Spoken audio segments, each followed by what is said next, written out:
नमस्कार साथियों। आइए इस वीडियो में हम क्लास 1 सब्जेक्ट इंग्लिश के लेसन 5 को प्रभावशाली ढंग से पढ़ाने के तरीकों पर चर्चा करते हैं।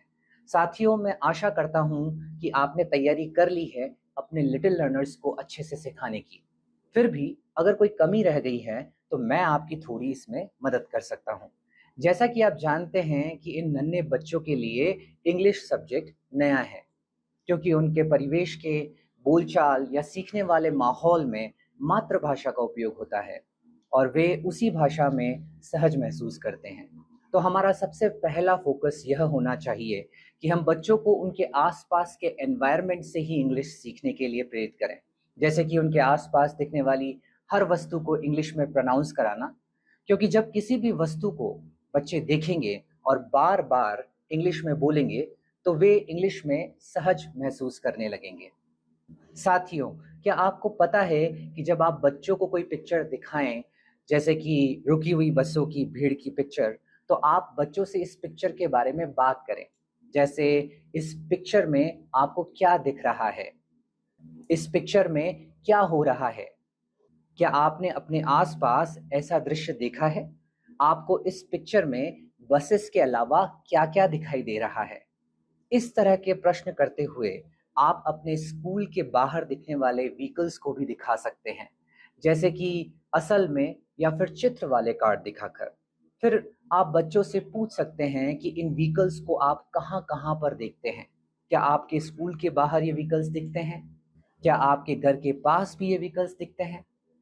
प्रिय शिक्षक साथियों, क्या आप जानते हैं कि इन नन्हे बच्चों को उन टीचर्स से पढ़ना बहुत पसंद होता है जो उन्हें फेस एक्सप्रेशन और अच्छी वॉइस टोन के साथ पढ़ाते हैं।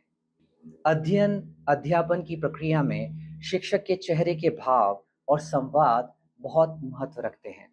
एक शिक्षक अपनी आवाज में आवश्यक ठहराव व उतार चढ़ाव लाकर बच्चों को विषय वस्तु की ओर आकर्षित करने में सफल होता है और विद्यार्थी शिक्षक के साथ जुड़ाव भी महसूस करते हैं।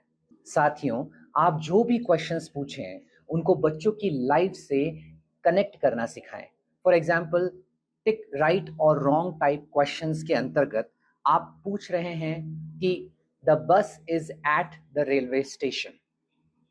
क्या रेलवे स्टेशन पर बस होती है?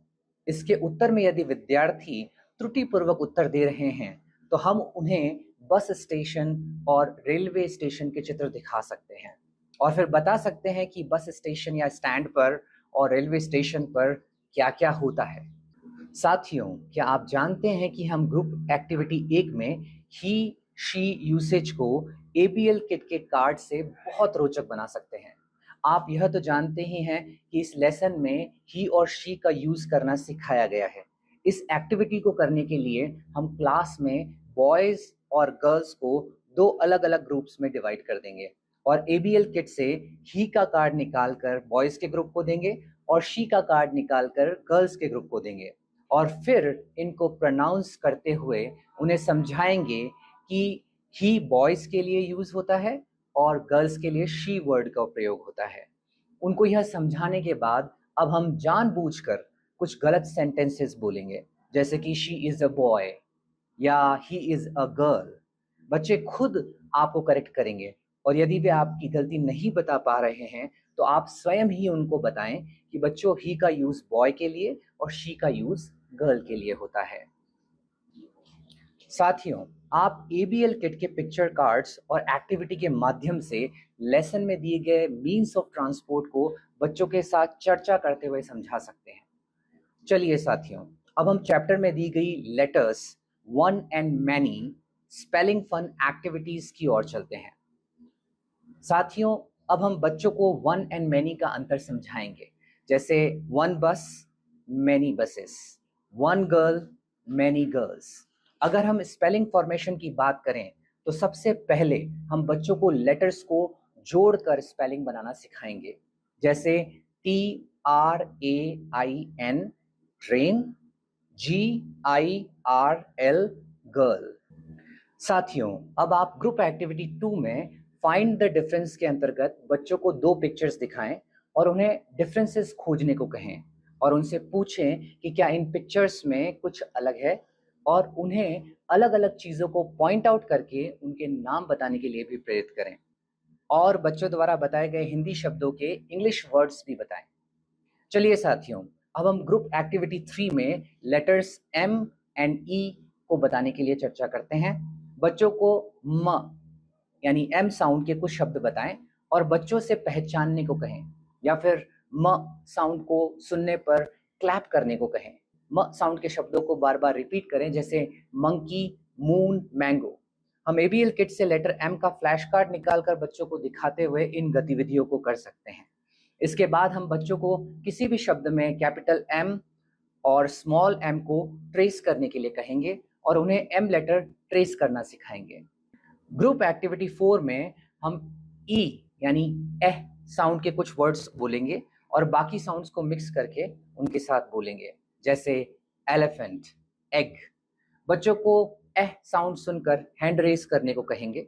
इसके बाद एह साउंड के वर्ड्स को बार बार रिपीट करके अभ्यास कराएंगे। लेट्स ट्रेस एक्टिविटी में हम एह में अपने बच्चों को कैपिटल ई और स्मॉल ई को ट्रेस करना सिखाएंगे। चलिए साथियों, अब हम बात करते हैं लेसन की ग्रुप एक्टिविटी 5 की। इस एक्टिविटी के अंतर्गत आप क यानी सी साउंड के कुछ शब्द बोलेंगे और बच्चों से क साउंड पहचानने के लिए कहेंगे और इस बार बच्चों को क्लैप करने की बजाय क साउंड को केयरफुली सुनने के बाद वो अपने हेड को टच करने के लिए कहेंगे और अंत में क साउंड वाले शब्दों को बार बार रिपीट करें और अभ्यास करवाएं और अभ्यास कराने के बाद कैपिटल सी और स्मॉल सी को ट्रेस भी करवाएं। साथियों, आप बच्चों को इफेक्टिव और इंटरैक्टिव वे में पढ़ाने का प्रयास करें क्योंकि यह पूरा लेसन 6 डेज का है, इसलिए हर दिन 1 या 2 एक्टिविटी ही करें और लेसन को जल्दी खत्म करने का प्रयास न करें। सभी एक्टिविटीज को आप डे वाइज डिस्ट्रीब्यूट करके पढ़ाएं और बच्चों को अभ्यास कराते हुए एनकरेज करें और साथ ही बच्चों को बोलने का पूरा मौका दें, क्योंकि जब आप उन्हें फ्रीली एक्सप्रेस करने देंगे तो वे इंग्लिश लैंग्वेज को नेचुरली सीख पाएंगे। मैं आशा करता हूं अब आप इस लेसन को बहुत ही इफेक्टिव वे से बच्चों को पढ़ा पाएंगे।